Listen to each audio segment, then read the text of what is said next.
안녕하십니까. 오늘은 누가복음 18장 18절로 30절 말씀으로 함께 나누길 원합니다. 성경을 보지 않으시고 그냥 듣는 우리 분들을 위해서 내용을 짧게 설명하고 시작하겠습니다. 한 부자가 예수님께 영생 얻는 방법을 물어봅니다. 그는 율법의 계명을 잘 지켜온 신실한 사람이었죠. 그때 예수님은 그에게 가지고 있는 모든 재물을 다 팔아서 가난한 자들에게 나눠주고 나를 따르라 라고 하십니다. 그는 너무나도 큰 부자였기 때문에 심히 근심하며 그 자리를 떠나는 그런 내용입니다.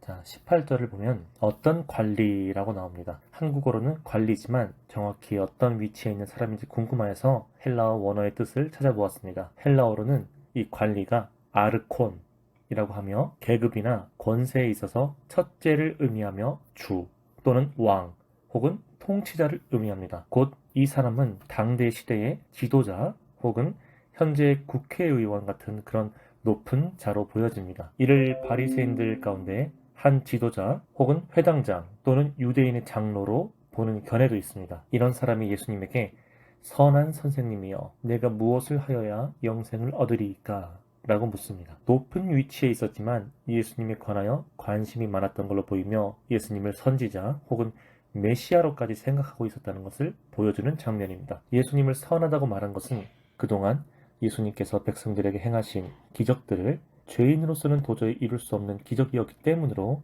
예수님의 성품을 선하다고 표현한 것으로 보여집니다. 이에 예수님은 하나님 한 분 외에는 선한 이가 없느니라 고 대답하시죠. 여러분도 아시다시피 예수님이 곧 하나님이시며 하나님이 곧 예수님이시지만 예수님은 오직 하나님께만 영광을 올려드리고 자신은 낮추는 것을 볼 수 있습니다. 예수님께서는 우리에게 항상 이렇게 겸손에 대하여 본을 보이십니다. 혹시라도 교만이 틈타지 못하도록 항상 낮아지는 저와 여러분이 되시길 바랍니다. 이 관리는 계명, 곧 율법도 잘 지키면서 신실하게 신앙 생활을 했던 것을 알 수 있습니다. 하지만 예수님께서는 한 가지 부족한 점을 말씀하십니다. 곧 네게 있는 것을 다 팔아 가난한 자들에게 나눠주라. 그리하면 하늘에서 네게 보화가 있으리라. 그리고 와서 나를 따르라 라고 하시죠. 이 말씀과 부족한 점이 무슨 관계라도 있을까요? 뭐가 부족하다는 것일까요? 저에게 주시는 마음은 예수님께서 제자들을 부르실 때에 가진 것이 많지 않은 어부나 혁명가 혹은 세리 같은 갈릴리 주변에 보잘것없는 사람들을 택하셔서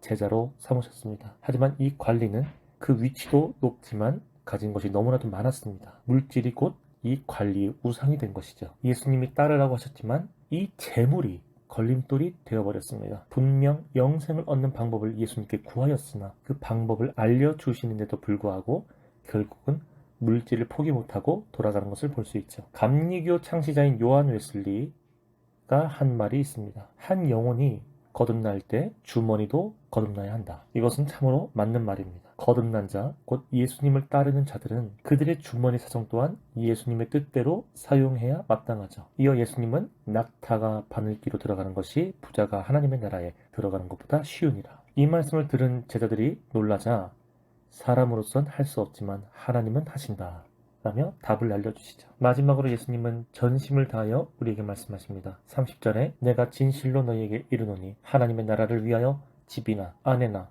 형제나 부모나 자녀를 버린 자는 현세에 여러 배를 받고 내세에 영생을 받지 못할 자가 없느니라.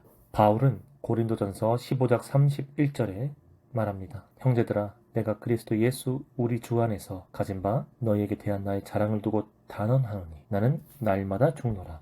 자, 이 위대한 고백은 바울이 교만해서가 아닙니다. 정말 사실이 그러하고 그럴 자격이 충분합니다. 제가 가장 존경하는 성경 속 인물 중에 1위는 예수님 제외하고서 바울이 첫 번째입니다. 가장 존경하기도 하지만 가장 닮고 싶은 사람이, 가장 똑같이 되고 싶은 사람이 바로 바울이에요. 30절 말씀에 나오는 저 모든 것을 버리는 자, 곧 바울처럼 날마다 죽는 자가 아니면 날마다 자기가 하고 싶은 것을 참는 자, 자기 몸을 쳐서 죽기까지 하나님께만 복종시키는 그런 자만이 영생을 받습니다. 결론을 맺겠습니다. 본문에 나오는 부자 관리는 영생을 찾았으며 예수님을 따르려 하였으나 재물이 우상이 되어 그것을 포기 못하여 결국 다른 길을 가는 것을 볼 수 있습니다. 그럼 우리의 우상은 무엇입니까? 30절에 나오는 저 모든 것들을 버리면서까지 예수님을 따를 자가 있습니까? 저 말씀은 다 버리란 소리가 아닙니다. 예수님 외에 다른 것을 첫 번째로 두는 것은 하나님 앞에 합당치 않다라는 뜻입니다. 전에도 말씀드렸다시피 합당하지 않다라는 것은 곧